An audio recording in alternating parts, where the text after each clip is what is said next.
Hello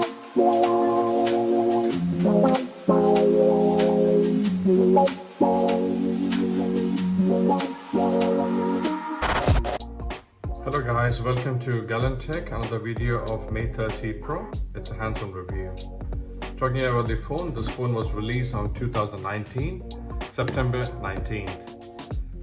Talking about the dimensions about this phone has a height of 158.1 millimeter and the width of 73.1 millimeter.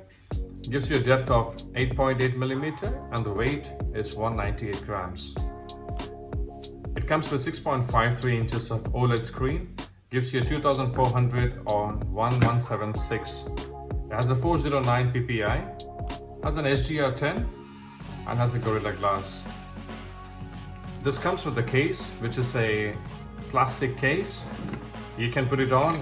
It's gonna be open on both sides for the volume and for the power button. P30 has a display which is curved to the both sides of the end. The curve is extremely all the way 90% to the body. They have a power button which has been placed much below to the back side of the phone.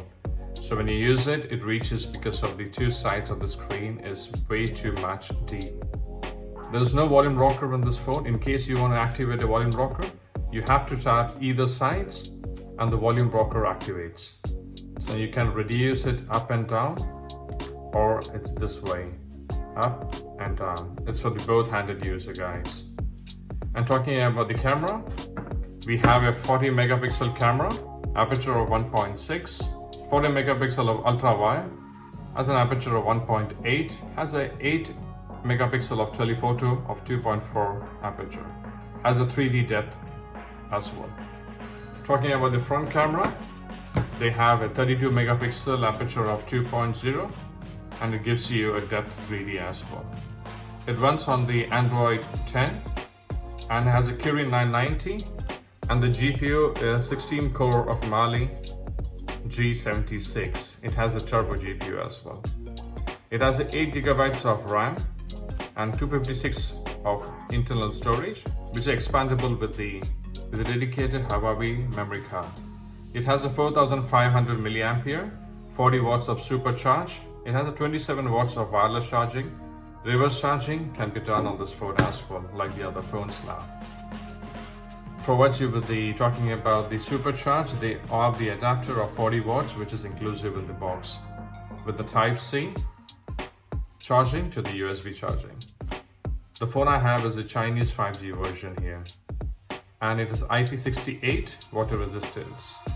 This phone doesn't have the Play Store, so we have no YouTube, we have no Google Maps. If you're gonna be using it without all those features, it's a very good phone to use. The only drawback is we don't have these phones coming with Google services anymore. Otherwise, this phone is really beautiful to use. Tell me on the comment section what do you think about this phone. If you like the video, give me a thumbs up and subscribe to the channel for the upcoming videos. Thank you for watching and stay safe.